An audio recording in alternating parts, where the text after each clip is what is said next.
বড় সিদ্ধান্ত কমিশনের। এসআইয়ের শুনানির সময়সীমা বাড়ালো আরও 7 দিন। কবে প্রকাশ হবে তাহলে চূড়ান্ত ভোটার তালিকা? আজকের এই ভিডিওর মাধ্যমে জানতে পারবেন। এসআইআর এর সময়সীমা শেষ হয়ে এলেও বাকি প্রচুর কাজ।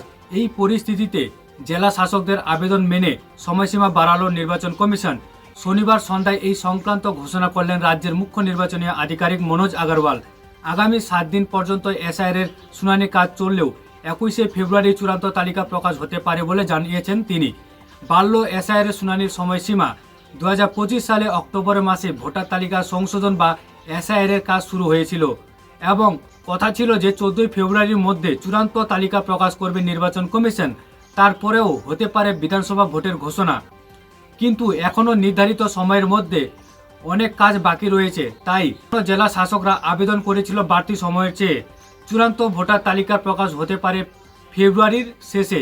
এবার মনোজ আগরওয়াল জানিয়েছেন যে শুনানির কাজ আরও 7 দিন চলবে। বাকি কাজ শেষ হতে আরও 7 দিন সময়সীমা লাগতে পারে বলে এমনটা জানিয়েছেন। সেক্ষেত্রে 21শে ফেব্রুয়ারির মধ্যে চূড়ান্ত তালিকা দেওয়ার সম্ভাবনা রয়েছে।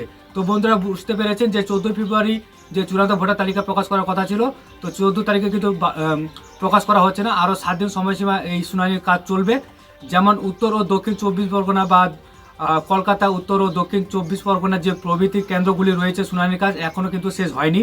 তো সেক্ষেত্রে 70 থেকে 80% কাজ হয়ে গেলেও অল্প কিছু কাজ বাকি আছে। আশা করা যাচ্ছে যে এই 7 দিনের মধ্যে সেগুলি মিটে যাবে।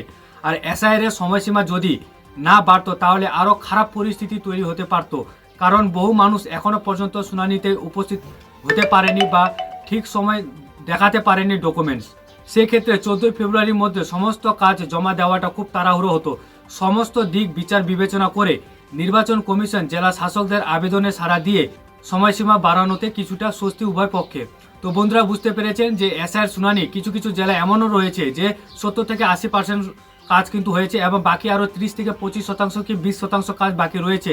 তো সেই ক্ষেত্রে যদি নির্বাচন কমিশন 14 ফেব্রুয়ারি সেই চূড়ান্ত ভোটার তালিকা প্রকাশ করার কথা বলতো বা প্রকাশ করার টার্গেট নিত, তাহলে কিন্তু এই বাকি যে শতাংশ কাজ রয়েছে যে বাকি জেলাগুলিতে সেই কাজগুলি কিন্তু সম্পূর্ণ করা যেত না। তো এই জন্যেই সব দিক দিয়ে বিবেক বিবেচনা করে নির্বাচন কমিশন আরও 7 দিন শুনানির সময়সীমা কিন্তু বাড়িয়ে দেওয়া হলো। যে জেলাগুলি এখনও শুনানির দিক দিয়ে পিছিয়ে রয়েছে, তো সেই জেলাগুলিতে এখনও পর্যন্ত শুনানি চলবে। 7 দিন আরও কিন্তু বাড়তি দেওয়া হয়েছে সময়সীমা। তো এই ছিল আজকের আপডেট। যদি ভিডিওটি ভালো লাগে অবশ্যই লাইক করবেন, ভিডিওটি শেয়ার করবেন। আর আমাদের চ্যানেলে প্রথম ভিজিট করে থাকলে চ্যানেলটিকে সাবস্ক্রাইব করবেন। ফেসবুক থেকে ভিডিওটি দেখে থাকলে ফেসবুক পেজটিকে ফলো করবেন।